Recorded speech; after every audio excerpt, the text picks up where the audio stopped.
नमस्कार, आप देख रहे हैं पब्लिक लाइव न्यूज और मैं हूं आपके साथ नेहा परिहार। चलिए रुक कर लेते हैं आज की इस खास खबर की ओर।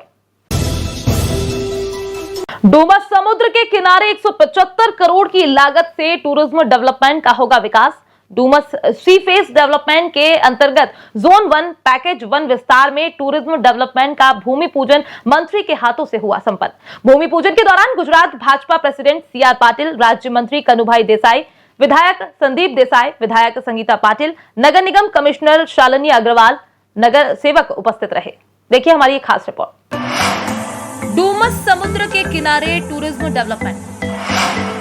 डूमस घूमने के लिए देश विदेश से NRI भी आते हैं। गणपति बप्पा का मंदिर भी है यहाँ मौजूद। गुजरात के आर्थिक राजधानी सूरत, जिसे टेक्सटाइल डायमंड बोर्ड सिटी के नाम से जाना जाता है, सूरत औद्योगिक क्षेत्र में काफी तेजी से विकास की ओर बढ़ रहा है। डूमस समुद्र के किनारे काफी समय से विकास का काम अधूरा पड़ा था। प्रधानमंत्री नरेंद्र मोदी के नजदीकी सांसद CR पाटिल ने पूर्ण रूप से अपना योगदान देकर इस प्रोजेक्ट को हरी झंडी दिलवाई, जिसके बाद डूमस सी फेस 1 टूरिज्म डेवलपमेंट के लिए गुजरात सरकार 175 करोड़ रुपए का ग्रांट देने का काम किया है। डूमस समुद्र के किनारे टूरिज्म डेवलपमेंट से गुजरात राज्य की जनता के अलावा अन्य राज्यों के लिए एक आयाम स्थापित करेगा। म्युनिसिपल कॉर्पोरेशन के मुताबिक 1.5 साल के भीतर ये प्रोजेक्ट बनाकर आम जनता के लिए खोल दिया जाएगा। मुख्यमंत्री भूपेंद्र पटेल की अगुवाई में इस प्रोजेक्ट को जल्द पूरा करने के लिए अंदाजित 175 करोड़ की ग्रांट दी गई है। डूमस घूमने के लिए देश विदेश से NRI भी यहाँ पर आया करते हैं। डूमस में खास लोग परिवार के साथ रविवार के दिन अलग अलग प्रकार की भजिया खाने का आनंद लेते हैं।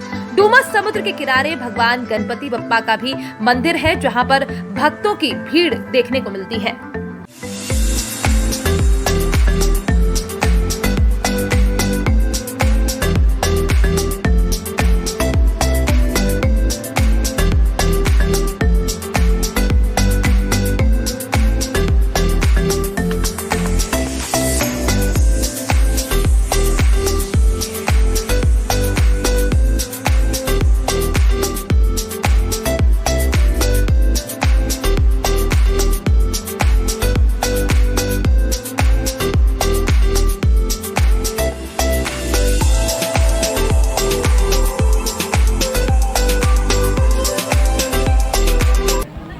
ડુમસના સી ફેસને ડેવલપ કરવા માટેનો 175 કરોડ રૂપિયાનો આ ફેઝ 1નો આજે ખાતમુહૂર્ત કરવામાં આવ્યું।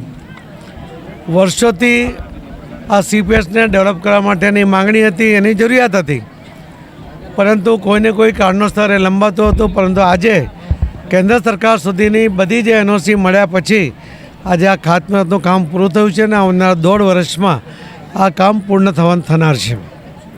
મિત્રો, સાથે સાથે અમે આદરણીય પ્રધાનમંત્રી શ્રી નરેન્દ્રભાઈ મોદી સાહેબનો જે સ્વચ્છતાનો આગ્રહ છે એના માટે આખા ગુજરાતના 18,000 ગામોને સ્વચ્છ કરવા માટેનો સંકલ્પ ભારતીય જનતા પાર્ટીએ સરકાર અને સંગઠન સાથે મળીને કરવાનો નિર્ણય કર્યો છે। એનો પહેલો તબક્કો આદરણીય પ્રધાનમંત્રી નરેન્દ્ર મોદી સાહેબ જ્યારે સુરતમાં પધાર્યા એના પહેલાં 1 અઠવાડિયા સુધી આખા સુરતના ખૂણે ખૂણો જે સ્વચ્છ જ હતો, પણ તો માઇક્રો સફાઈ કરીને એને સફાઈનું કામ એમાં પૂરું કર્યું હતું। નવસારી સંસદીય મત વિસ્તારના મારા વિસ્તારના 360 ગામો, એમાંથી ગઈકાલ સાંજ સુધી 294 ગામોને એને નીટ એન્ડ ક્લીન કરવામાં આવે છે। JCB કે મશીનો લગાવીને, ટ્રેક્ટરથી કે કચરા ગાડીથી એ કચરો બહાર નાખીને આપણે સફાઈ કામદારો અને કાર્યકર્તાઓ દ્વારા આખું ગામને કચરાથી મુક્ત કરીને એ કચરો યોગ્ય જગ્યાએ નાખીને એને સફાઈ કરવામાં આવી છે।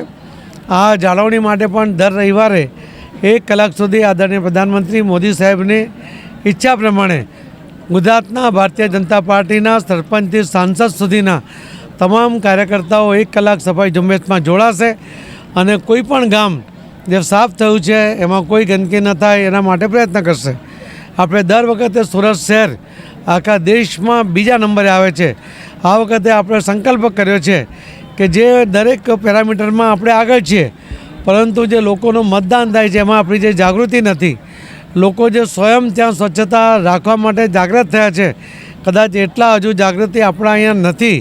તો આપણે આવનારા દિવસોમાં આખા શહેરને જાગૃત કરીને ગંદકી ન થાય, થયેલી ગંદકીને સમયસર એને સાફ કરવામાં આવે અને મતદાનમાં પણ ઉલટભેર ભાગ લેવાય અને આ વખતે આપણે સુરતને સફાઈમાં પહેલો નંબર મળે.